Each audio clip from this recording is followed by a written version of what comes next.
currently works at the University of Central Florida as a senior instructional designer and adjunct lecturer. Colleagues on this platform, help me to make welcome Dr. Jowallah as he brings to us information on the topic from pencil to stylus, advances in instructional technology.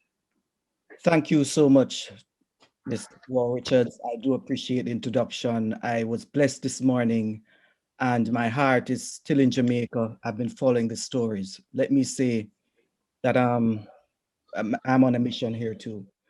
I want to say I am delighted to be sharing this morning, and I have just sent out a questionnaire, a Google Doc in the chat for us to have interaction this morning. I want you to give me your feedback on the questions I've asked. And as I introduce my topic, I want to say that I want to go through and just give some ideas. I want to take you back in time for us to look at where education was and where we're going. I think it's so important. So if you could start filling out that form so I can refresh and see how it's going, and I can give you data in real time. So welcome again to this session. Let me say that it's indeed a pleasure for me to be here. You know, I must say that I'm delighted to be a part of this session, and I'm going to share my screen with you at this point in time. All right. So there you are. I'm practically sharing my screen. So therefore, you should be able to see what's going on. So I'm giving you a few minutes or so, maybe 2 minutes or 3 to go through that. And I'm going to set my timer for roughly 30 minutes, which takes me to a point that I want us to do an activity together. All right, so at this point, I would say to Alexia, set timer for 30 minutes. Second timer, 30 minutes, starting now. All right, so I'm using technology. Here you can see we are practically engaged, where I have asked some questions just to find out, and we can see it being populated as we're going along. Let me say again, I am really delighted to be here today. I must say that this morning I had a dream. I looked at the JTA's website this morning, looked at, I hear a mic open, and I looked at the seminar event yesterday, started watching it, and woke up at 7 o'clock this morning, and I thought I were in Jamaica at that point in time. And I said, how can I be in Jamaica when I do not have a return ticket? And I was somewhat flustered because I knew I had to do this presentation. In fact, I truly wanted to be in Jamaica. So as you're filling out the poll and I'm getting that data, I want to go on a mission here this morning. So I'm asking you to bear with me as I go through. Now, I want to focus this session on the past, the present, future technologies that have shaped our instructional technology and our approach it within our education, that is. In addition, I want to address the issue of AR, VR, and extended reality. And I want to also ensure that I touch on the section that deals with the digital divide. And forward, I want to also address a framework that we need to consider if we are to implement technology. And that is important. And my final segment, in the last 15 minutes, if I do have time, I want to focus on providing a SWOT analysis that teachers can look at and can put information in so they can have access to it. All right. But I must say, I also want to think about the concept of what is my dream for Jamaica and the Caribbean as I go through this presentation. All right. So what is actually the concept of instructional technology, right? We have talked about technology, but I would say that technology is not a new concept. As a matter of fact, the technology that is used continues to change. And if we look at the definition of technology, we will see that in reality, it is any device, whether it be electronic or mechanical, that helps students achieve their learning outcomes. And this is what we consider as instructional technology, whatever it is, it is. So we can see that instructional technology has been around for the longest possible time, right? We can see that. As a matter of fact, if we looked at and examined the history, Moses chiseled on a rock, and now in my time, I pressed on an exercise book for my writing to be established over a period of time.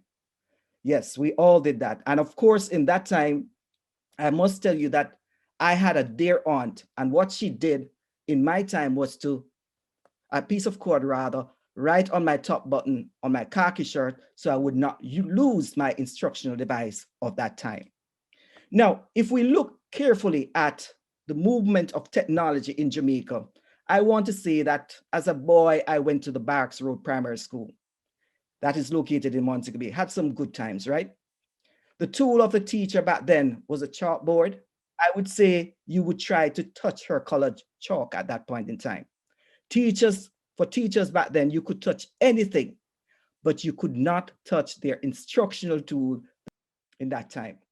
The reality is the colored chalk represented the technology of that day. The reality is that in those days, the technology of its time was within the blackboard and actual chalk. But if we also look, here's a set of children back in the 1940s, and they're in Jamaica, and they're sitting around a radio. I think it's a transistor radio, and it might be Philips. I had one or saw one in my time. But they're sitting down and they're listening to the most advanced technology back then. And if you were going to school, you had to listen. Everyone had to tune in. People developed good listening skills. Now today we are on our mobile phones and we are moving along, but are we taking in what we need to do at the point in time? And that's an issue. Back in the days in Jamaica, the television was in certain people's houses, that is. And if within a point of context back in Jamaica, if you were a child, schools would have their television they would roll out over a period of time, and then you could join in on JBC because they had programs. Not many individuals who are under 30 would understand what I'm saying.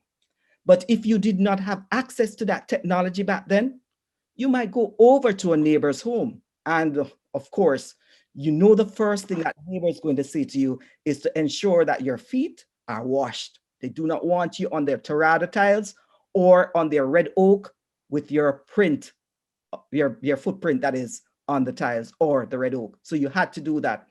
And you know, in those days, teachers gave homework and they would say, listen to the 7 o'clock news. If you didn't get a chance to listen, you can watch. So therefore, I developed good listening skills back that time. In that time, I developed the skills necessary because I tuned in to what they call Dulcimina, Mortimer Simmons. That was scary, right? So all these technologies represented the context of the 1970s, and I would say coming up to the 1980s. And of course, my last time I did a course with the University of the West Indies back in 1996, they had to call in on a phone at the Cornwall Original, and I sat around listening to an audio on a box, coming out of a box. So we have moved. But let me also say to you, the technology we have today is set up in such a way that we now have our mobile phones that have practically everything. They have combined radio, they have combined television, you can type, you can send messages, you have WhatsApp and so forth. The technology is moving at a rapid pace, and teachers need to be ready towards implementing these technologies. Now, I want us to look, because one thing that is sure within the context of technology, and if we look at this timeline, we will notice that as population growth increases, it's influenced by technology. And over time, we have seen where technology has moved within the last 100 years beyond our imagination. And that technology has impacted education to a great extent. And I want to tell you the impact or the extent to which technology has changed. I want you to follow me on a little story. I came across a case I was studying, Charlie Smith. Now, Charlie Smith came from Africa as a slave. He entered the United States as a young child, and by 1865, he was a free person, still young. Charlie Smith died in the 1970s. As a matter of fact, he had come on a slave ship, right? And now in the 1970s, he was invited to the launch of the Apollo to watch the spaceship go in the orbit. Why I've used this example is to highlight the issue of the rapid changing movement in relation to technology. Now, I tend to like what I heard recently from Technology Minister Darrell Vaz. He stated for us to move and advance, we must embrace technology. For us to be resilient and productive and to enable a sustainable economy, we must take on technology. And in his message, he mentioned education. And rightly so, education will create the fourth movement towards a revolution. Because we have to remember that we are now in a 4.0, I would say, industrial revolution where computers, algorithms will create the pathway for education. And education will need to really redesign itself. Curriculum will become more focused. And I must say, we must be prepared to embrace these changes in technologies as they are released. Having said that, when we look at the fourth technological revolution, there's going to be a systematic shift. It will be continuous, and instructional technology in education will develop in such a way that learners will have greater flexibility and it will allow for sharing of knowledge. The new technology will also motivate the learners. And furthermore, it will also require, and let me say this also, it will also require a change because students are coming into the classroom expecting a certain interaction and certain hardware and software. So they expect. But let me also say that systematic shift will require a balance between technology and pedagogy. Why do I say a balance? I do not want people to think, let us include this technology because it's cool. Technology is more than cool. It should be balanced between helping the teacher and students reach their learning objectives. Therefore, instructional technologies should take in consideration the efficacy in relation to students' learning. And this chart is practically the one to the right. It shows some apps and it tells you the apps that you can use to evaluate students, survey, and so forth. So it's a good tool to use. Now, my issue when I think about the whole process, I am somewhat worried about the Caribbean's readiness for this new and emerging technologies as it relates to instructional tech, right?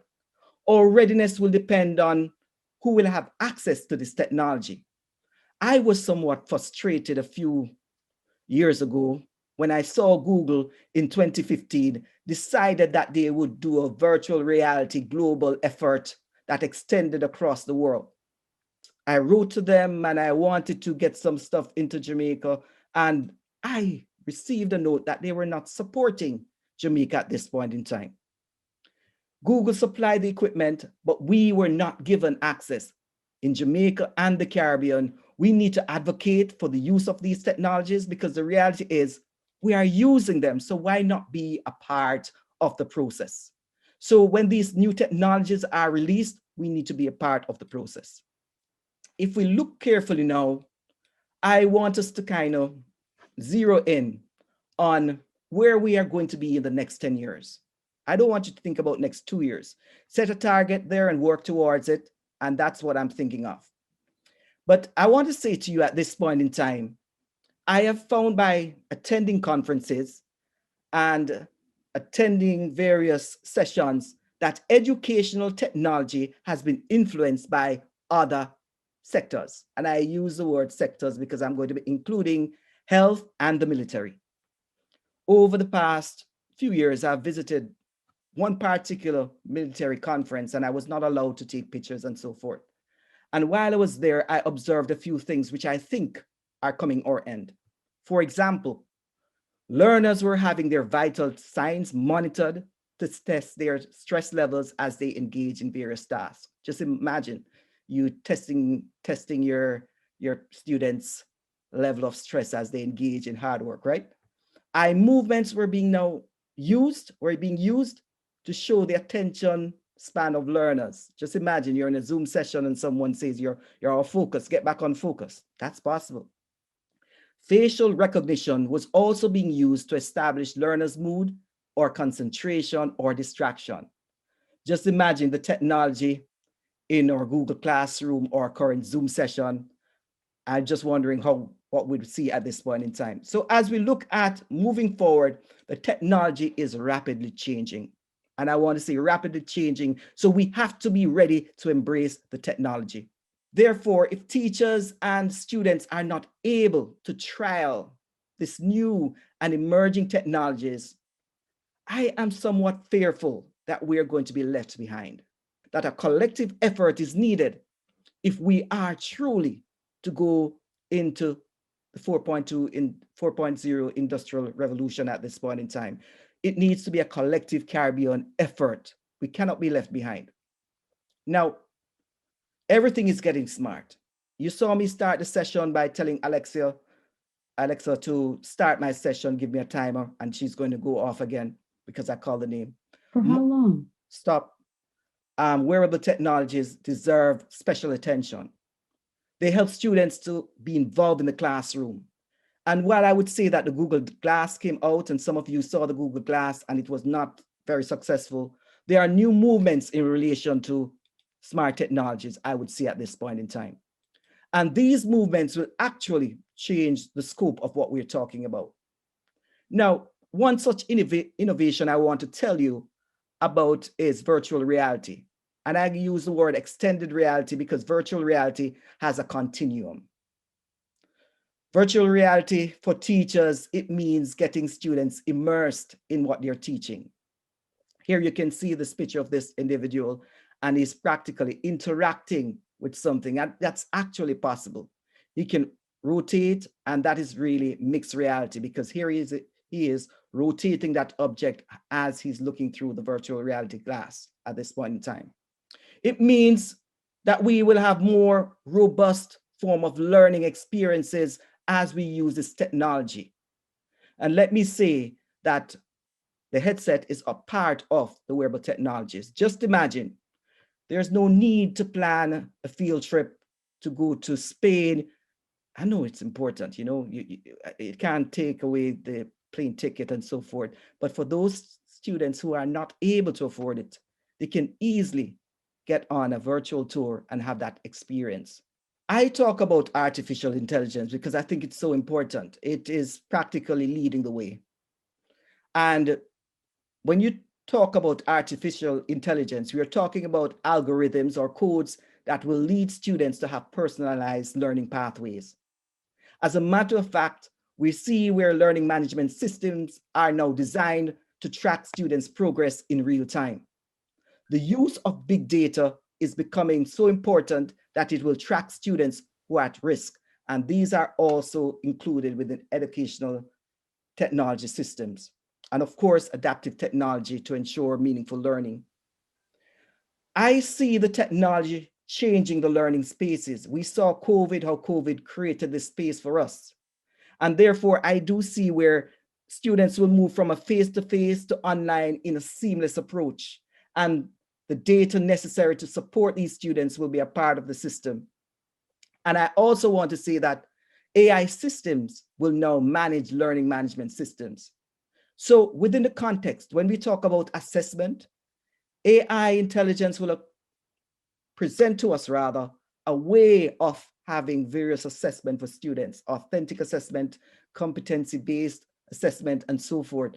The word is out. If you are not talking AI within your systems now, I would say that you are several years behind. And I want to encourage individuals to really start looking at this, especially from a government level as it relates to a country's development. Now, the issue of artificial intelligence for me is going to change education. You know, here is it in 2016.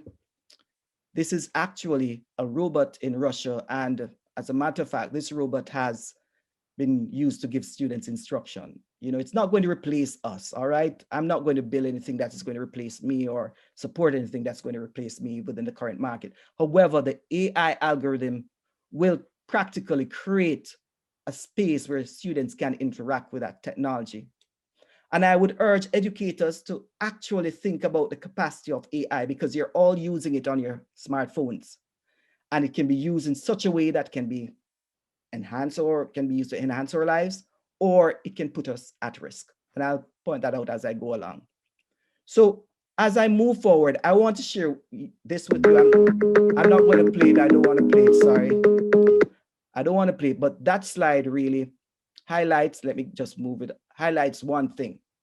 It highlights the current movement towards AI. I posted that PowerPoint and presentation several years ago, 2 years to be exact, and it had over 10,000 views when I looked a few days ago. It's suggesting to me that something is on the horizon.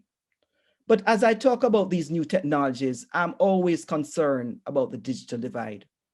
I started out this morning and I painted the picture of what it was in Jamaica and those who had and those who did not. We have moved from that point, and even when individuals did not have television, we come to a point where individuals do not have access to the technology that is being used today. We have limited access. And limited access means we're going to be in a problem as it relates to our movement. The reality is the lack of access excludes many in our society. And that is really what the digital divide is talking about. And it will exclude teachers too. So I want us to think about a framework for supporting instructional technology. And this framework, I want to suggest we have to scale up. Don't go for the cheapest. I have bought roughly 4 laptops over the past 5-6 years, only to decide, you know what, I'm going to buy an Apple computer because I heard it lasts very long. I saw my daughter with one for 7 years and I'm still changing mine. I want to say that for us to scale up, we have to have continuous training and professional development for users of the technology. They should also have access to new technology too. We have to consider the digital divide. You can't scale up your technology when individuals are still not having access. We must invest. Investment is the only way forward.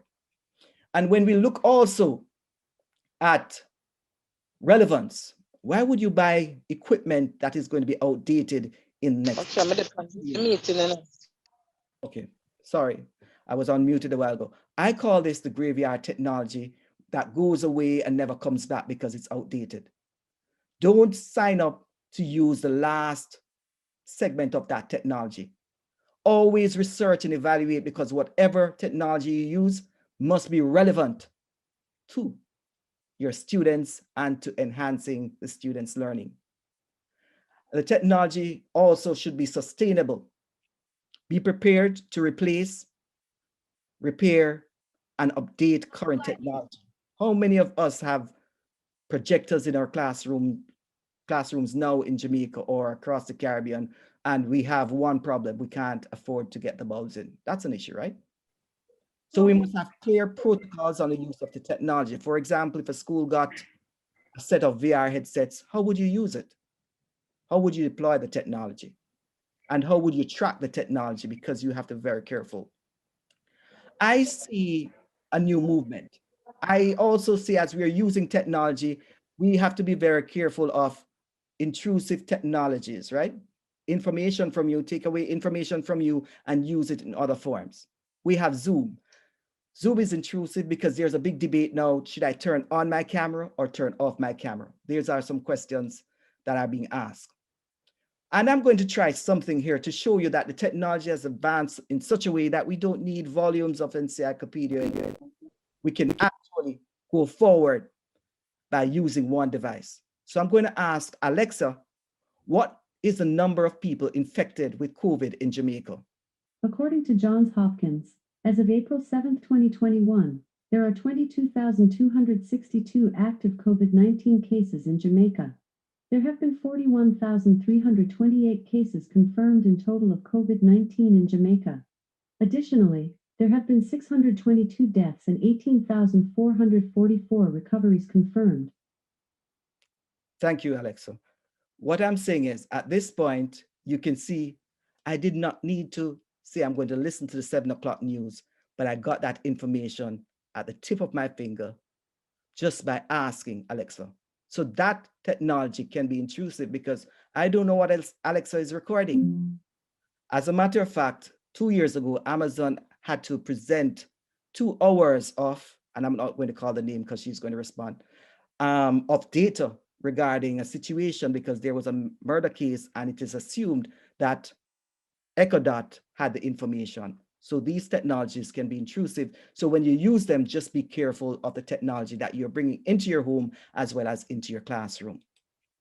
Now, I want to kind of show some examples about the technology, and I just want to take you into my world. I love using virtual reality. This is a headset that I bought a few years ago, and this is actually a learning space. It takes me to exposition interaction where I can engage with, and I can do so many things in this space. I want to say that I kind of love playing around with it, and I found that to be an area that you could really take students into once you have that equipment. So I want to see Jamaicans and Jamaica and the Caribbean needs to be moving towards that. And here's a avatar created in the same zone of the Mars exhibition that I showed a while ago. Here's another image. And I like this example that I've used over a period of time. Here I'm using a 360 camera and I'm using a software called ThingLink that gives me the interaction. I came across a case that I wanted to look at a few years ago, and I wanted to plan a story again. So I created this image with a colleague of mine, and what you will see here is you just give students a link and they can interact with it.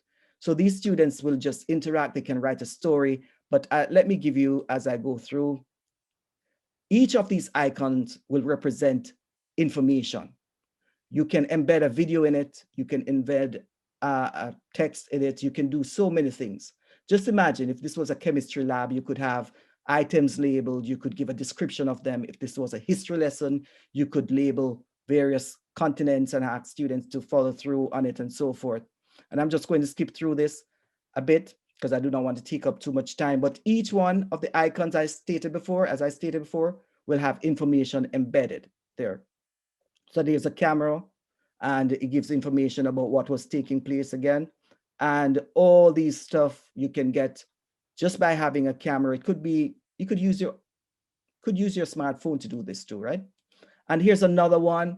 The School of Nursing asked a colleague of mine to just take some shots with a 360 camera, of course, and to outline the possibilities of what's happening. For those working in Teachers College, you could use this to do a early childhood space, have your students use information and let them identify risk if it's a playground or so. Also, just think about your discipline and see how you could apply that technology. Now, many will say that, you know what, I am really within the time that I cannot take a trip to go to Europe, but what if you were able to take that trip by a VR tour? And I wanted to give you a VR tour that's outlines the possibility of where we can go. And here it is. It's really a museum and you can do your tour and you could have students look around and have their engagement taking place. Of course, you could do so many. And there are a lot now, especially within the context of COVID, where others have been using the technology. All right, so I just wanted to show you that because that's a possibility of where we need to go and provide these learning spaces for students at that point in time.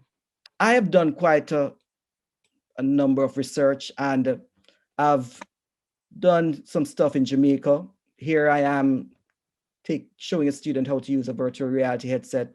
I gave a little session. Alexa, stop. Yes. And I'm here doing some other training session back where I'm at UCF. All right. So I wanted to look at another thing for me, and I'm going to stop sharing my screen now because I think this is the part where stop sharing so I can send a message to the participants. Again, everyone, so at least you can see what I'm talking about. I'm going to send a message. I want us to kind of look at a SWOT analysis today. And I want us to take the last 10 minutes and then I'll come back and just give some feedback. And there's the link to the Google Doc. That's a SWOT analysis. And why I've created this, I wanted to capture our strengths as a nation, So I wanted to use this document to get some feedback. Yes, sir. Yeah, thank you so much. I wanted to use this document to get feedback on where we are and what we need to do to build technology across Jamaica in the next 10 years. And each section I've provided a region. I hope the regions are correct. And I want you to think about the strength as a region. I want to contextualize that within the context of COVID. And I want you to talk about your strengths, and you can just take any one of these grids, anyone. And I want you to talk about the weaknesses that are possible, that are existing now. I want you to look and be critical of the opportunities, because COVID has granted us some opportunities that we can move forward with our technology, instructional technology advancement, right? And I want you to think about possible threats. So I'm going to give you, everyone who has the capacity to type, the ability to read into this document, and please share your document information in this document. It's going to be passed over at some point to your association for them to have a snapshot of what exactly you're thinking of and what I was thinking of when I designed that. So at this point, I'll give you 5 minutes. Alexa, set time for 7 minutes to be exact. Alexa, set time for 7 minutes. Starting now. Second timer, 7 minutes. Okay. Starting now. So you have access to edit the document. All right. So what I'll do is eventually when the time is up, we can go back to the document after the session and just get some more information. I do understand what's happening. Too many individuals might be there. A lot of individuals want to write, and I'm going to advise you as you go forward, fill that document out at some point in time, because I think the information is relevant for us to really contextualize that and to move forward. It's a document that I've used across the United States, and I've tailored it to solicit some information. Region 6 was at the bottom. I don't know what happened to Region 6. But at this point, I'll pause, and I would say it was a wonderful opportunity to present. I will forward the data and the information to the JTA. I think it's wonderful to have that information and a context. And please go back to that document and complete where you can. I think it's important for us to capture that, because that's how technology is presented in such a way that if we have document regarding the need, then we can move forward by analyzing our strengths or weakness and the opportunities. And that's what that